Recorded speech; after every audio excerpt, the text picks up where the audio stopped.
और भारत में आदमी से जाना जाता है, मनुष्य से जाना जाता है, इंसान से जाना जाता है। लेकिन हमारे लोग डिक्शनरी अगर जान लेते, एक शब्द इंग्लिश में पढ़े लोग हैं, मैन का अर्थ इंसान, इंसान का अर्थ होता है जिसमें शील दया ज्ञान हो, उसको इंसान कहते हैं। आदमी भारत में बनाया ब्राह्मण, हम सभी के सभी मूलवासी बैकवर्ड ब्राह्मण के आदमी बने हुए हैं। आदमी का शाब्दिक अर्थ होता है गुलाम, पिछलग्गू, चमचा। ये विधायक जी के आदमी बारन, दरोगा जी के आदमी बारन, ये पंडित जी के आदमी बारन। तो अभी तक हम लोग आदमी, हमारे समाज के लोग बने हुए हैं। अगर आदमी नहीं बने होते तो नदी नाला, गोबर, पत्थर, मिट्टी के ढेहूर को हम देवता के रूप में नहीं स्वीकार करते।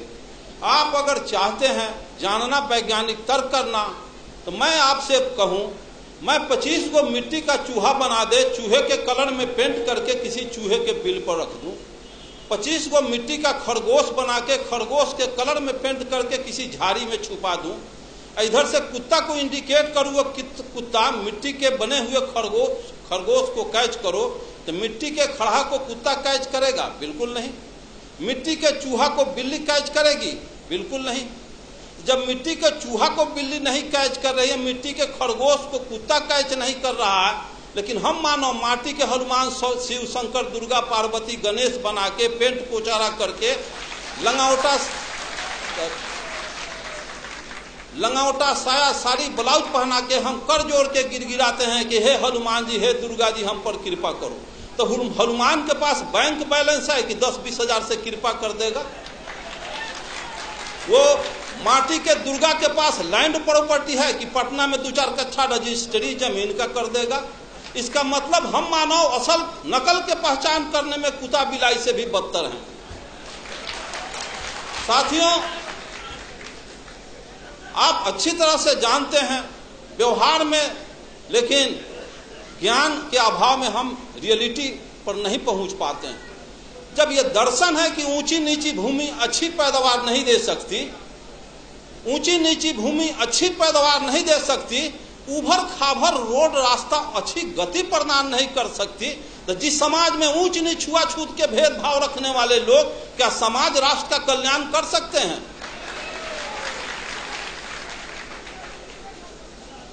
ब्राह्मणवाद का सबसे बड़ा हथियार शराब और वरदान। ऐसे क्यों हो गया? तो फलाना ऋषि का शराब था। ऐसे क्यों हो गया? तो फलाना ऋषि का वरदान था। शराब और वरदान में पूरा 90% बैकवर्ड आकंठ डूबा हुआ। मैं पूछता हूं, जिसको बाबा साहब अम्बेडकर ने कहा है कि जो कौम अपने पूर्वजों का इतिहास नहीं जानता, वो कौम अपना भविष्य निर्माण नहीं कर सकता।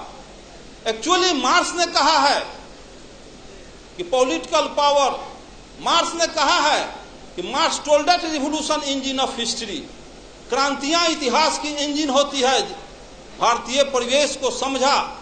यहां 3 बीमारी थी और बीमारी के पहले डॉक्टर दवा का इन्वेंशन नहीं करता, बीमारी के बाद दवा बनती है। भारत में 3 बीमारी है जिसका नब्ज पहचानने का काम ज्योतिबा फुले, पेरियार रामास्वामी नायकर, बाबा साहब अम्बेडकर और जगदेव प्रसाद ने किया। और जर्मनी में, इंग्लैंड, फ्रांस, रूस, चीन में 2 बीमारी थी। और पूंजीवादी और सामंती व्यवस्था, यहाँ जातीय व्यवस्था भी, ब्राह्मणवादी व्यवस्था भी है। इसलिए यहाँ का मार्क्सवाद बाबा साहब अम्बेडकर, लेनिन, जगदेव प्रसाद। तो मैं पूछता हूं कि जब ऊंची नीची भूमि अच्छी पैदावार नहीं दे सकती, उसी तरह से इतिहास जानो। 712 ईस्वी में अरब के ब्राह्मणवाद का यही तकाजा है, यही बहुत बड़ा कि शिव के त्रिशूल से बचबा, विष्णु के चक्र से बचबा, इंद्र के वज्र से बचबा, जम के दंड से बचबा, लेकिन पंडित जी के शराब से न बचबा। चंद्रलोक पर भी चले जाओगे, धह लकड़ी लेखन जड़ जाओगे। तो 712 इतिहास देखो। 712 ईस्वी में अरब के मोहम्मद बिन कासिम 6000 पलटन लेके सिंध के दाही राजा पर हमला बोल दिया। दाही राजा की 60,000 पलटन धूल चाट के हार गई। 1026 में मोहम्मद गजनी 30,000 फौज लेके पंजाब, राजस्थान होता गुजरात पहुंचा। वहां ब्रह्मणवाद के प्रबल दूत सोमनाथ के मंदिर को ध्वस्त कर दिया।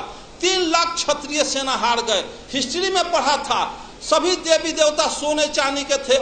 80 को खच्चर गधा हाथी पर गजनी, सभी शिव शंकर दुर्गा पार्वती को सोने चांदी को ढाह के मार मुकदर के कचूमर निकाल के ले गया अफगान। फिर पानी 1193 में गोरी के 12,000 फौज के सामने पृथ्वीराज चौहान के 80,000 फौज धूल चाट के हार गई। सभी मंदिरों को ढा दिया, देवी देवता कबाड़ के ले गया। फिर पानीपत की पहली लड़ाई 1526 में त्राइन के युद्ध में बाबर के 12,000 फौज के सामने राणा संगा की 60,000 फौज धूल चाट के हार गई।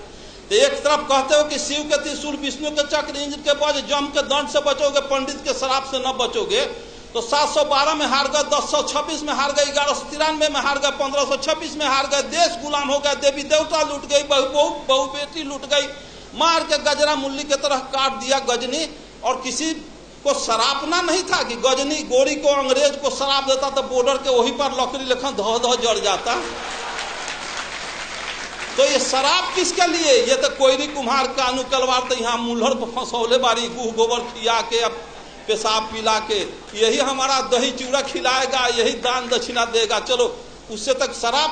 मैं पूछता हूँ कि इस रास्ते से बिजली की तार गई है, इसमें करंट प्रवाहित हो तो उसको तार को छुएगा आज तो करंट आज मारेगा कि 6 महीना के बाद मारेगा? तो जब सोमनाथ के मंदिर में सोने चांदी के देवी देवता गजनी के बाल नहीं टेढ़ कर सका तो गिट्टी छड़ सीमेंट का हनुमान मेरा बयाना बिगाड़ क्या देगा?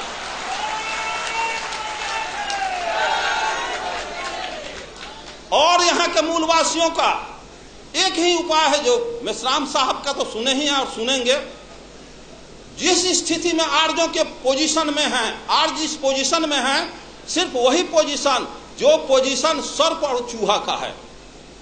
सर्प जाता है चूहे के बनाया हुआ घोंसला में, घर में, बिल में प्रवेश करता है और घरवैया को, उसके बाल बच्चा को भी खा जाता है, उसको भी खा जाता है और घरवो दखल कर लेता है।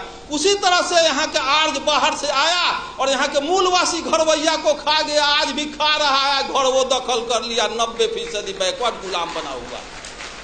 इसको सोचना होगा, समझना होगा, जानना होगा। दुनिया के सारे लोग ब्राह्मणवाद के तिक्रम को समझ गए कि यहाँ के बैकवर्ड मूलवास अनुसूचित जाति के लोग नहीं समझे।